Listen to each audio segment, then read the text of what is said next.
Friends, എല്ലാവർക്കും നമസ്കാരം. മറ്റൊരു കിടിലൻ വീഡിയോയിലേക്ക് സ്വാഗതം. ഇന്ന് ഞാൻ വന്നിരിക്കുന്നത് ഒരു സൂപ്പർ സിനിമ നിങ്ങളെ പരിചയപ്പെടുത്താൻ വേണ്ടിയിട്ടാണ്. ഇതൊരു ഹൊറർ മിസ്റ്ററി മൂവിയാണ്. അപ്പോൾ ഹൊറർ മിസ്റ്ററി മൂവീസ് ഒക്കെ ഇഷ്ടപ്പെടുന്ന ആളുകൾ ഒരിക്കലും മിസ് ചെയ്യാൻ പാടില്ലാത്ത സിനിമയാണ് ഞാൻ നിങ്ങളെ പരിചയപ്പെടുത്താൻ പോകുന്നത്.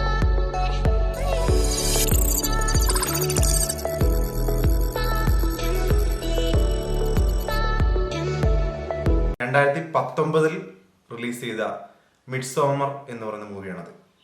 ഈ മൂവിയുടെ ഏറ്റവും വലിയ പ്രത്യേകത, ഇത് നമ്മൾ സ്ഥിരം കാണുന്ന പോലത്തെ ഒരു ഹൊറർ മൂവിയല്ല, ഒരു ഹൊറർ പാറ്റേൺ അല്ല ഈ സിനിമയിൽ യൂസ് ചെയ്തിരിക്കുന്നത്. സാധാരണ സിനിമകൾ ഹൊറർ മൂവീസൊക്കെ നമുക്കറിയാവുന്ന ഒരു ഡാർക്ക് ഹൊറർ മൂവി ആയിരിക്കും, ഒരു 90% ഹൊറർ മൂവികളും. പക്ഷേ ഈ സിനിമ ഒരിക്കലും ഒരു ഡാർക്ക് ഹൊറർ അല്ല. ഇതൊരു ഡേ ലൈറ്റ് അല്ലെങ്കിൽ ഒരു daytime horror mystery movie കാറ്റഗറിയിലേക്ക് ഉൾപ്പെടുത്താൻ പറ്റുന്ന ഒരു സിനിമയായിട്ടാണ് എനിക്ക് ഫീൽ ചെയ്തത്. കഥയെ പറ്റി പറയുവാണെങ്കിൽ, സ്വീഡനിലെ ഒരു ഉൾഗ്രാമത്തിൽ 90 വർഷത്തിലൊരിക്കലും നടക്കുന്ന മിഡ്സോമർ എന്ന് പറയുന്ന ഫെസ്റ്റിവൽ കാണാൻ വേണ്ടിയിട്ട് അതേ ഗ്രാമത്തിൽ നിന്നുള്ള ഒരു ചെറുപ്പക്കാരനെ ക്ഷണം സ്വീകരിച്ച് അവിടെ എത്തുന്ന 4 അമേരിക്കക്കാരുടെ കഥയാണ് ഈ സിനിമ പറയുന്നത്.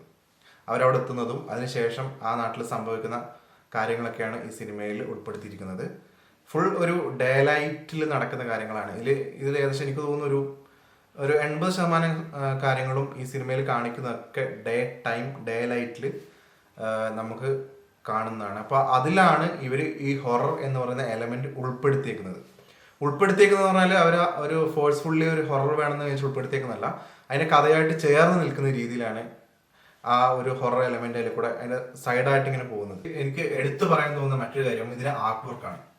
ഇതിന്റെ ആർട്ട് വർക്ക് ഗംഭീരമാണ്. ആ ഗ്രാമം സെറ്റ് ചെയ്തേക്കുന്നതും അവിടുത്തെ ലൊക്കേഷനും അവിടുത്തെ ആ കുറച്ച് ആചാരങ്ങളും കാര്യങ്ങളൊക്കെ ഉണ്ട്. അപ്പൊ അതൊക്കെ കാണിക്കുന്നതൊക്കെ വളരെ റിയലിസ്റ്റിക് ആയിട്ടും വളരെ ഇൻട്രസ്റ്റിംഗ് ആയിട്ടും, എന്നാൽ അതിന്റെ സിനിമാറ്റോഗ്രാഫി ആണെങ്കിലും എല്ലാ മേഖലയും ഈ സിനിമയിൽ നല്ല അടിപൊളിയായിട്ടാണ് എനിക്ക് ഫീൽ ചെയ്തത്.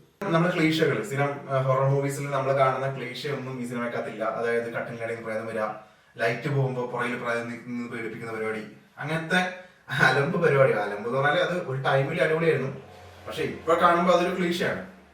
പക്ഷെ അങ്ങനത്തെ നമ്മളെ പേടിപ്പിക്കാനുള്ള ഒരു എലമെന്റും ഈ സിനിമക്കകത്ത് യൂസ് ചെയ്തിട്ടില്ല. ഇതൊരു എന്താ പറയാ, അങ്ങനെ പേടിപ്പെടുത്തുന്ന ഒരു സിനിമ അല്ല ശരിക്കും പറഞ്ഞാൽ. ഇത് അങ്ങനത്തെ ഒരു ഹൊറർ അല്ല. ഇതിന്റെ പുറകിൽ എപ്പോഴും ഒരു ഹൊറർ എലമെന്റ് ഉണ്ട് എന്നുള്ളതാണ്. പക്ഷെ ഈ സിനിമ ഒരു ഭയങ്കര പീസ്ഫുൾ ആയിട്ടാണ് അവർ എടുത്തു വെച്ചിരിക്കുന്നത്. പക്ഷെ ആ പീസ്ഫുൾനെസ്സിനുള്ളിൽ ഒരു ഹൊറർ അടങ്ങിയിട്ടുണ്ട് എല്ലാ മേഖലയിലും. അവസാനം സിനിമ കണ്ടു തീരുന്ന സമയത്ത് ശരിക്കും പറഞ്ഞാൽ ഒരു ഹൊറർ മൂവി ആണോ, അല്ലെങ്കിൽ ഇതൊരു ലവ് മൂവി ആണോ, അല്ലെങ്കിൽ അങ്ങനത്തെ ഒരു രീതിയിലൊക്കെ നമുക്ക് ചിന്തകൾ പോകും പറഞ്ഞത്. പിന്നെ ഇതിന്റെ ലൊക്കേഷൻ, ഇതിന്റെ സ്ക്രിപ്റ്റിൽ കുറെ എലമെന്റ്സ് ഉണ്ട്. പ്രത്യേകിച്ച് കുറച്ച് സിംബോളിക് ആയിട്ടുള്ള കുറെ എലമെന്റ്സും കാര്യങ്ങളൊക്കെ ഈ സിനിമയിൽ കാണിക്കുന്നുണ്ട്. അപ്പൊ നമ്മൾ ചെയ്യേണ്ടത്, ഈ സിനിമ കാണുമ്പോൾ വളരെ എന്താ പറയാ, പറ്റുന്ന ഒറ്റയ്ക്ക് ഇരുന്ന് കാണാം, അല്ലെങ്കിൽ സിനിമ ഇഷ്ടപ്പെടുന്ന ആൾക്കാരുടെ കൂടെ ഇരുന്നിട്ട് സൈലന്റ് ആയിട്ട് കറക്റ്റ് ആയിട്ട് എല്ലാ കാര്യങ്ങളും ശ്രദ്ധിച്ചിട്ട് കാണാൻ ശ്രമിക്കുക.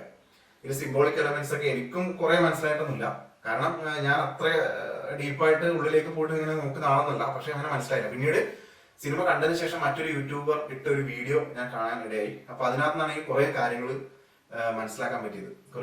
ഒരു കിടിലൻ സിനിമയാണ്. ഇതിന് ഒരു ഫീൽ ഉണ്ട്. ഞാൻ 5 വർഷം മുമ്പാണ് ഏകദേശം ഈ സിനിമ കാണുന്നത്, ആദ്യമായിട്ടാണ്. അപ്പൊ അന്ന് മുതൽ ആ സിനിമ കണ്ടതിന് ശേഷം ഇടയ്ക്കൊക്കെ ഞാൻ അതിനകത്തെ ക്യാരക്ടേഴ്സിനെ പറ്റിയിട്ടും, അല്ലെങ്കിൽ അതിന്റെ ലൊക്കേഷൻ, അതിന്റെ ഒരു മൂഡുണ്ട്, ആ മൂഡ്, അങ്ങനെ പല കാര്യങ്ങളും നമ്മൾ ഇടയ്ക്ക് ഇങ്ങനെ ചിന്തിക്കും, ഓർമ്മപ്പെടുത്തും ആ സിനിമ. അതാണ് ആ സിനിമയിൽ എനിക്ക് തോന്നിയ കാര്യം.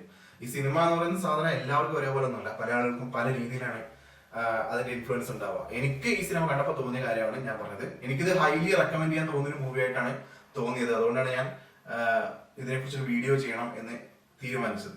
അപ്പോൾ ഹൊറർ മിസ്റ്ററി ത്രില്ലർ മൂവീസ് ഒക്കെ ഇഷ്ടപ്പെടുന്ന ആളുകൾ, അല്ലെങ്കിൽ സിനിമയെ വളരെ സീരിയസ് ആയിട്ട് കാണുന്ന ആളുകളും സിനിമ വളരെയധികം കാണാൻ ഇഷ്ടപ്പെടുന്ന ആളുകളും മിഡ്സോമർ കാണാത്ത ആളുകളൊക്കെ ആണെങ്കിൽ തീർച്ചയായും നിങ്ങൾക്ക് കാണാൻ പറ്റുന്ന ഒരു സിനിമ തന്നെയാണ് മിഡ്സോമർ എന്ന് പറയുന്ന സിനിമ.